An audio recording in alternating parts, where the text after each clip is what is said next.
ছিল বছরের শেষ দিন, তাই ঘরে বসে খুব মন খারাপ লাগছিল। তাই ও অফিস চলে যাওয়ার বেশ খানিকক্ষণ পর আমিও বেরিয়ে গেলাম। ভাবলাম যে না, আজকের দিনটা কিন্তু মন খারাপ করার দিন না, আজকের দিনটা সেলিব্রেট করার দিন। তাই যেই ভাবা সেই কাজ, চলে গেলাম সোজা মাংসের দোকানে, নিয়ে এলাম বেশ কিছুটা চিকেন। আজকে ঠিকই করে নিয়েছিলাম, আজকের রাতটা আমরা দুজনে মিলেই সেলিব্রেট করব। মন খারাপ করে থাকলে দুজনেরই বছরের শেষটা একদম ভালো যাবে না। ভাবলাম আজ একটু চলো পার্টি করা যাক। তো আমি এসে চিকেনটা ধুয়ে নিয়েছি। আর পার্টিতে কি মেনু হচ্ছে জানো তো? আরে দেখাবো দেখাবো, সব দেখাবো।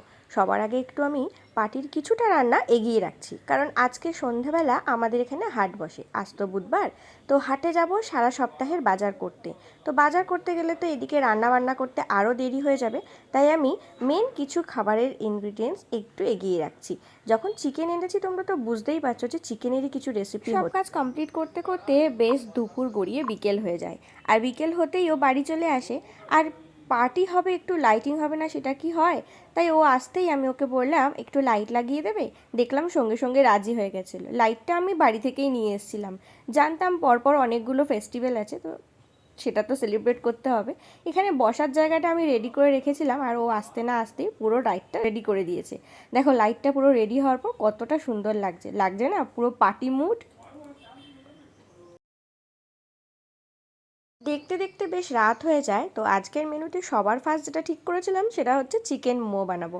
তো তারই প্রস্তুতি চলছে। এখানে ফিলিংটা আগে থেকে বানিয়ে নিয়েছিলাম, তো সেটাই রেডি করা চলছে। আমি না প্রপার ভাজ করতে পারি না প্রফেশনালদের মতো, তাই যেরকম পারি, যেটুকু পারি সেটুকুই চেষ্টা করেছি।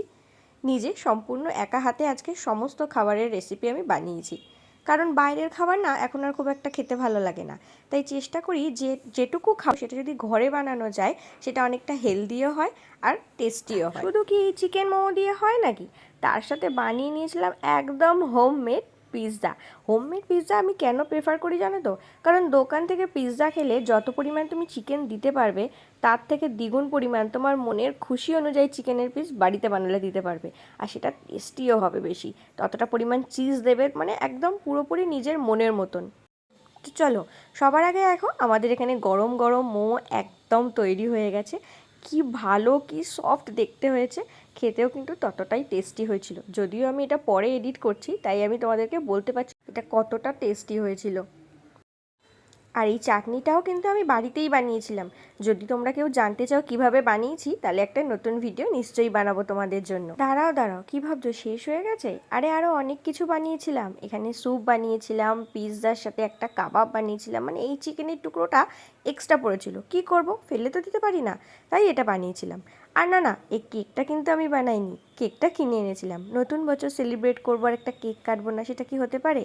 তো নাও, আমার সমস্ত কিছু পার্টির আয়োজন রেডি হয়ে গেছে। Momo, soup, chicken pizza, chicken tikka আর একটা কেক।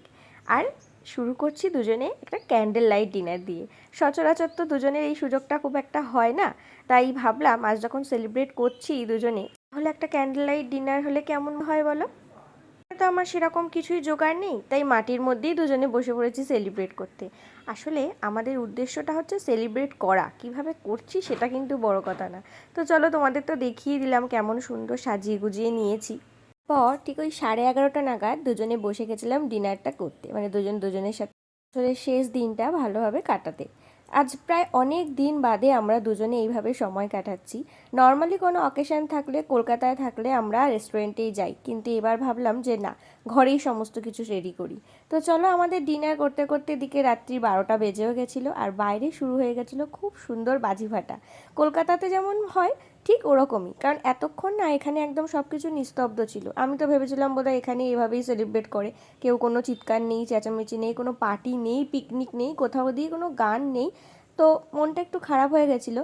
কিন্তু 12টা যেই না বাজতে লাগলো, ব্যাপারটাকে পুরো কলকাতার মতনই ফিল করতে লাগলাম, কারণ কলকাতার মতনই চারিদিকে ধুমধাম আওয়াজ হতে শুরু করলো। কারণ নতুন বছর পড়ে গেছে, সবাইকে জানাই নতুন বছরের অনেক শুভেচ্ছা। তো এদিকে বাজি ফাটানো দেখে এসেই আমরা নতুন বছরটাকেও সেলিব্রেট করলাম, দুজনে একটু ডান্স করে নিলাম। খুব ভালো লাগছিলো, খুব এনজয় করছিলাম দুজনে আজকের দিনটা। নিউ ইয়ারের অনেক অনেক শুভেচ্ছা। ঘড়িতে এখন বাজে রাত্রি 12:30। আমরা ওপরে আমাদের মতো সেলিব্রেট করে নিচে এসেছি। নিচে এসেছি তার কারণ হচ্ছে আমি ওপর থেকে অনেকক্ষণ ধরে দেখছি, আমরা তো আমাদের ওখানে সেলিব্রেট করি রাস্তায় 2026কে ওয়েলকাম করে বা যে বছরটা আসে তাকে ওয়েলকাম করে এবং পার্টি শার্টি করে, আর এখানকার লোকরা কীভাবে সেলিব্রেট করে সেটা দেখাচ্ছে, কারণ সেটা আমার ভীষণ ভালো লেগেছে, সেটা তোমাদেরকে একবার দেখাই। প্রত্যেকটা বাড়িতে এরকম সুন্দর করে রঙ্গোলি দিয়ে 2026কে ওয়েলকাম করেছে। এটা একটা দিয়েছে এই একটা বাড়িতে, এখানে প্রত্যেকটা বাড়ির সামনে এরকম সুন্দর করে রঙ্গোলি দেওয়া আছে। চলো আরও একটা দেখাই, দেখো এখানে কি সুন্দর করে দিয়েছে রঙ্গোলিটা, অসাধারণ। এদের মধ্যে কোনো পার্টি নেই, সকাল মানে সন্ধ্যে থেকে কোনো রকম হই হুল্লোড় নেই, সন্ধ্যেবেলা এরকম সুন্দর রঙ্গোলি করেছে। আর একটা দেখাই চলো, এই দেখো কত সুন্দর করে নতুন বছরকে এরা স্বাগত জানায়।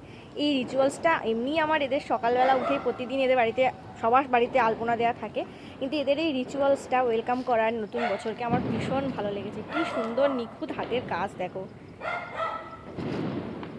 নতুন বছর খুব খুব ভালো কাটুক, আশা করি সবাই খুব এনজয় করেছো বছরের শেষ দিনটা, আর কালকে বছরের প্রথম দিন, কালকের দিনটাও খুব এনজয় করবে।